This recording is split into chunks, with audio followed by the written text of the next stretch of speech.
ప్రియ సహోదరుడా, it is your responsibility to take care of your family. తండ్రిగా, భర్తగా ఇది నీ బాధ్యత. ఏమిటి?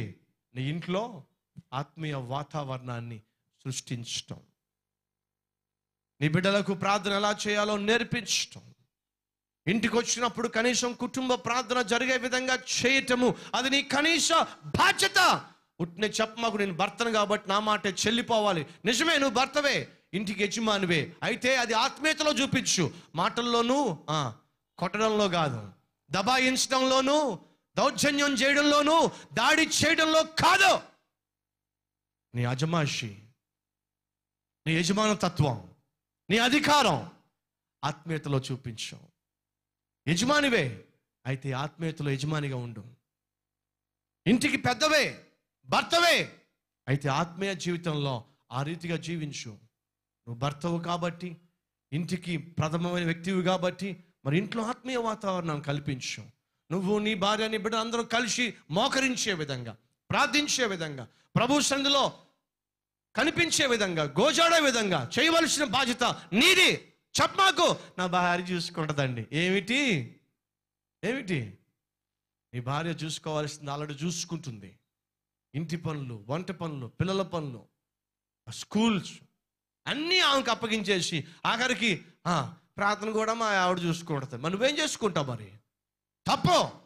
ఇట్ ఈస్ యువర్ రెస్పాన్సిబిలిటీ, నీ బాధ్యత. తండ్రిగా ఇంట్లో ఏముందో ఏమీ లేదో, బిడ్డలు ఎలా ఉంటున్నారో, ఎలా జీవిస్తున్నారో, వాళ్ళు ఏ మార్గంలో వెళ్తున్నారో నేర్పించవలసిన బాధ్యత నీది, గమనించవలసిన బాధ్యత నీది. అంతా మా ఆవిడ చూసుకోకూడదు. అయితే నువ్వు అవసరమే లేదు, ఎలా మాకు ఇంటికి, నువ్వెందుకు ఇంకంతా ఆమె చూసుకుంటే? తప్పు. అంతా ఆమె చూసుకుంటుందని చెప్పేసి రేపొద్దున పిల్లలు పొరపాటున తప్పుదారిలో వెళ్ళిన తర్వాత ఇదంతా నీ వల్లే అయిందే అని అంటే అది మంచి పద్ధతి కాదు. మరి నీ సంగతి ఏమిటి? ఇంటి మీద నీ బాధ్యత ఏమిటి? నీ వల్లే అమ్మాయి పాడైపోయింది, నీ వల్లే అబ్బాయి పాడైపోయాడు అని చెప్పడం సులువే. కానీ బాగుపడడానికి, మంచి మార్గంలో వెళ్ళడానికి నువ్వు తీసుకున్న జాగ్రత్తలు ఏమిటి? నువ్వు చేసిన మంచి పనులు ఏమిటి? నువ్వు కనపరిచిన మాదిరి ఏమిటి? చాలా మంది తండ్రులకున్న పనికి మాలిన తత్వం ఏమిటంటే, ఒరేయ్ నేను చెప్పినట్టుగా చెయ్యి, అంతేగాని నేను చేసినట్టుగా మాత్రం చెయ్యి మాకు. నువ్వు మాత్రం చేయాల్సిందంతా చేస్తావు, తాగాల్సిందంతా తాగుతావు, తిరగాల్సిందంతా తిరుగుతావు. నీ పిల్లలు మాత్రం అలా చేయకూడదే. సాధ్యమా? ఇంపాసిబుల్. పిల్లలు నువ్వేం చేస్తావో చూసి మరీ నేర్చుకుంటారు. తండ్రి మాదిరిగా ఉండవు. నీ బిడ్డలకు ఆశీర్వాదం. ఒకనొక సమయంలో ఒక వ్యాపారవేత్త, కొంతమంది వర్తకులు కలిసి ఎడారిలో ప్రయాణం చేస్తూ ఉండేవాళ్ళు. అలా ఎడారిలో ప్రయాణం చేస్తున్న సమయంలో తరచుగా అక్కడ ఈ బందిపోటు దొంగలు వచ్చి ఆ వ్యాపారుల మీద దాడి చేసి వారు కలిగి ఉన్న ఆస్తంతా దోచుకుని పోతూ ఉండేవాళ్ళు. అది తరచుగా జరిగేది. కాబట్టి వాళ్ళందరూ కలిసి, వర్తకులు కలిసి వెళ్తూ ఉండేవాళ్ళు. అలా వెళ్తూ ఉన్న సమయంలో ఒకరోజు అందులో ఒక ఆత్మీయ కుటుంబం ఉంది. ఆ ఆత్మీయ కుటుంబంలో ఉన్న ఆ భర్త ఒకరోజు ఏదో చప్పుడు వస్తే, ఏమిటి చప్పుడు అని చెప్పి నెమ్మదిగా కళ్ళు తెరిచి చూశాడు. కళ్ళు తెరిచి చూస్తే దూరంగా ఒక 5 బందిపోటు దొంగలు చీకట్లో కనిపిస్తూ ఉన్నారు. భయపడ్డాడు. ఏం చేయాలో తెలియక వాళ్ళనే గమనిస్తూ లేచి నిలబడ్డాడు. అది బందిపోటు దొంగలు గమనించి, ఏయ్ ఇట్రా అని పిలిచారు. భయపడుతూనే, బిక్కుమంటూనే ఆ బందిపోటు దొంగల దగ్గరికి ఇతను వెళ్ళాడు. ఏం కావాలండి మీకు? మీ ఎవరో తెలుసా నీకో? తెలియదండి. బందిపోటు దొంగలము, ఈ మార్గంలో దోచుకునేది మేమే. ఏం మాట్లాడతాడు? ఇంకా కళ్ళ ముందు బందిపోటు దొంగలు ఉంటే చెమటలు పట్టడం మొదలు పెట్టినాయి. ఏమీ మాట్లాడిన పరిస్థితి. ఇదిగో మాకు ఒక విషయం చెప్పు. ఏమిటి? గత 10 daysగా మిమ్మల్ని అందరినీ దోచుకోవాలి అని చెప్పి మేము ప్రయత్నం చేస్తూ ఉన్నాం.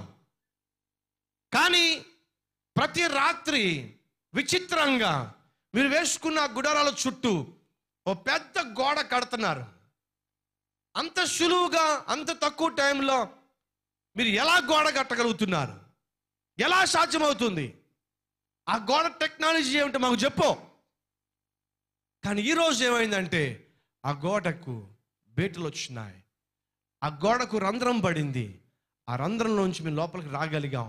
కానీ మిమ్మల్ని దోచుకోవడం కన్నా ఈరోజు మేము తెలుసుకోవాల్సింది ఏంటంటే, ప్రతి ఒక్కరు ఇలా గోడలు కట్టేశాడయ్యా అంటే మాకు ఇంకా బ్రతుకు తెరువు ఉండదు.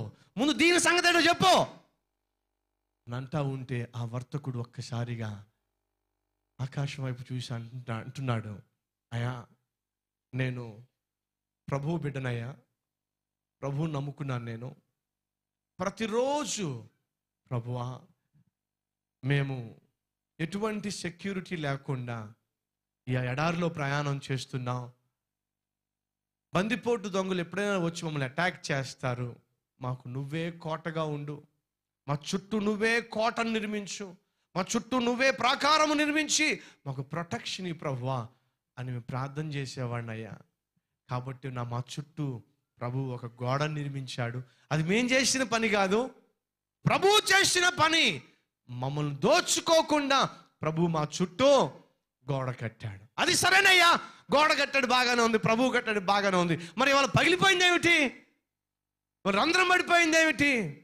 అప్పుడు అంటున్నాడు, దానికి కారణం ఏమిటో తెలుసా, నా పొరపాటే అన్నాడు. ఏమిటి నీ పొరపాటు? ప్రతిరోజు ఖచ్చితంగా మా చుట్టూ కంచి వేయమని, మా చుట్టూ గోడ కట్టమని ప్రభువుకు చెప్పేవాడిని. కానీ ఈరోజు బాగా అలసిపోయి ప్రభువుతో ఏమీ చెప్పకుండానే పడుకున్నాను, గోడకు రంధ్రం పడిపోయింది. ప్రియ సహోదరులు, చెప్పమాకండి, సైతాను మా ఇంట్లో జొరబడి మా ఇంట్లో నెమ్మది లేకుండా చేస్తున్నాడు, మా బిడ్డల భవిష్యత్తును పాడు చేసేస్తున్నాడు, మా అబ్బాయిని అడ్డగాడిదిలాగా మార్చేస్తున్నాడు. చెప్పమాకు. నువ్వు తండ్రిగా నీ ఇంటి చుట్టూ నువ్వు కంచి వేసుకోవాలి. ఏదో వారానికి ఒకసారి మోకరించటమో, నెలకు ఒకసారి మోకరించటమో కుదరదు.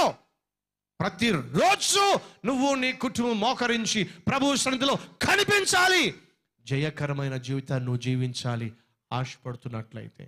సైతాను నీ ఇంట్లో జొరబడకుండా నువ్వు ప్రశాంతమైన కుటుంబాన్ని, గృహాన్ని నిర్మించుకోవాలంటే it is must that you should have family prayer. ఇంగ్లీష్లో ఒక మాట ఉంటుంది, a family that prays together stays together. కలిసి ప్రార్థించే కుటుంబము కలిసి నివసిస్తుంది. ఎంతమంది ఈరోజు ధైర్యంగా చెప్పగలరు, మా ఇంట్లో కుటుంబ ప్రార్థన ఉన్నది? ప్రియ సహోదరుడా, నీ బాధ్యత కుటుంబ ప్రార్థన కలిగి ఉండడం, నీ బాధ్యత దాన్ని ప్రారంభించడం. ఒకవేళ ఇప్పటి వరకు మీ ఇంట్లో కుటుంబ ప్రార్థన లేకపోతే సైతాను గాడికి నువ్వు అవకాశం ఇస్తున్నావు, వాడు వచ్చి జ్వరపడ్డానికి. నువ్వు కలిగి ఉన్న దాన్ని, కష్టపడిన దాన్ని తీసుకుపోవడానికి. చాలామంది అంటూ ఉంటారు, ఏమని తెలుసా, నేను చాలా కష్టపడుతున్నాను కానీ ఏమీ మిగలడం లేదండి. ఏం మిగులుతాయి? డే అంతా కష్టపడుతున్నా, సాయంత్రం వచ్చేసరికి సైతాన్ గాడికి వాడు వచ్చి మొత్తం దోచుకుపోతున్నాడు. ఎందుకు దోచుకుపోతున్నాడు? చుట్టూ కంచి వేసుకోలేదు. అది నీ బాధ్యత. పడుతున్న కష్టానికి, చేస్తున్న వ్యాపారానికి, కలిగి ఉండవలసిన ఆశీర్వాదము నువ్వు కలిగి నీ కుటుంబం అంతా అనుభవించాలి అంటే సైతాను దోచుకోకుండా నీ కుటుంబాన్ని కాపాడుకోవాల్సిన బాధ్యత నీదే. కుటుంబము అంటే కేవలం భార్య చూసే వ్యవహారం కాదు. కుటుంబం అంటే కేవలం భర్త చూసుకునే వ్యవహారం కాదు. కుటుంబం అంటే భార్యాభర్తలు ఇద్దరు కలిసి చూడవలసిన వ్యవహారం. ప్రత్యేకంగా ఆత్మీయ విషయంలో ఇద్దరికి బాధ్యత ఉన్నదే. ప్రభు అట మనకి మాదిరి అట, మాదిరికరమైన ప్రభు అట. ఉదయమే లేచేవాడట, ఉదయమే లేచి ఏం చేసేవాడట? తండ్రితో మాట్లాడుకుని ఆ దినముకు కావలసిన శక్తి అంతటిని పొందుకునేవాడట. ప్రియ సహోదరుడా, ప్రియ సహోదరి, ఏ రోజు ఏ కీడు మన కొరకు దాగి ఉందో మనకు తెలియదు. ఎక్కడ ఏ రీతిగా సైతాను మన కోసం పన్నాగం పన్ని పెట్టాడో మనకి తెలియదు. ఆ పన్నాగంలో మనం చిక్కుకుని పోకుండా ఉండాలంటే, ఆ కీడుకు మనం బలి కాకుండా ఉండాలంటే, తండ్రిగా తల్లిగా నువ్వు కలిసి ఉదయమే లేచి ప్రార్థన చేయడము, కుటుంబంతో కలిసి ప్రార్థన చేయడము గొప్ప ఆశీర్వాదము. ఇప్పటి వరకు ఒకవేళ నువ్వు చేసి ఉండకపోవచ్చు, ఒకవేళ ఇప్పటి వరకు